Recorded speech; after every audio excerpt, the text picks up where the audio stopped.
naye temulonda kintu kyonna kya yero. Abavuganya ku ntebe y'obukulembeze bw'eggwanga nga tebanaba kutandika kunoonya bululu mu kulonda okubindabinda, akakiiko k'ebyokulonda kabayita babeeko bye bakkaanyaako omuli n'okubalambika ku mateeka ge balina okugoberera wamu n'okubakuutira okwewala olulimi oluyinza okusindikiriza eggwanga mu mitawaana.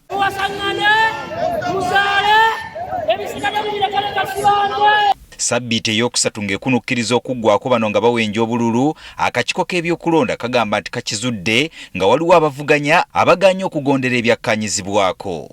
Akulira akakiiko k'ebyokulonda omulamuzi Simon Byabakama agamba nti balondodde kakuyege ono ne bakizuula ng'abavuganya batandise okweyambisa olulimi olw'obusagwa oluyinza okuzaalira eggwanga ebitukula Makayi byazaalira ku nsiko. Waliwo abakandidate bamu abakozesa olulimi oba ebigambo ebyawulamu abantu, creating division okusinziira mu mawanga.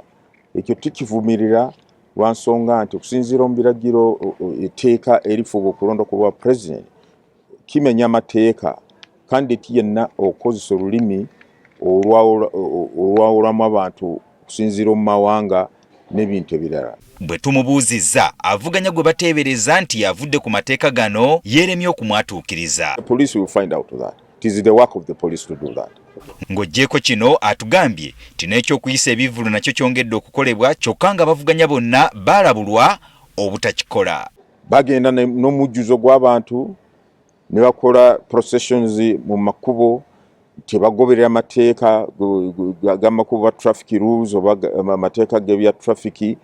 Ekyo nakyo tukivumirira. Tukitegeddeko nti akakiiko k'ebyokulonda kawandiikidde poliisi enoonyereze ku bantu abagwa mu ttuluba lino baggulweko emisango kubanga kye bakola kityoboola amateeka agafuga ebyokulonda mu ggwanga. Tulagidde poliisi bagulewo fayiro banoonyereze kandidate ki eyakozesa olulimi olwawama mawanga kubanga osinziira mu mateeka ogwo guba musango. Ebyo ng'obitadde ku bbali ku Lwokusatu lwa Sabbiiti ejja, akakiiko k'ebyokulonda lwe kagenda okutandika okusunsula abagenda okuvuganya ku ntebe y'obubaka bwa paalamenti mu ggwanga lyonna, era ng'omulamuzi Byabakama abasabye okwetegeka obulungi beewala ensobi eziyinza okuzibwaza omulimu guno. Mugenda byonna ebyetaagisa empapula z'obuyigirize, osasudde ssente bukadde busatu, oyina abawagizi nga kyetaagisa amateeka, ogenda motoka zitasoka 2 ku kifo ky'okwewandisaamu nga buli motoka terimu abantu basuka mu 10, n'ekirala n'okusingira ddala kuuma emirembe, goberera amateeka, nti byonna bitambula bulungi.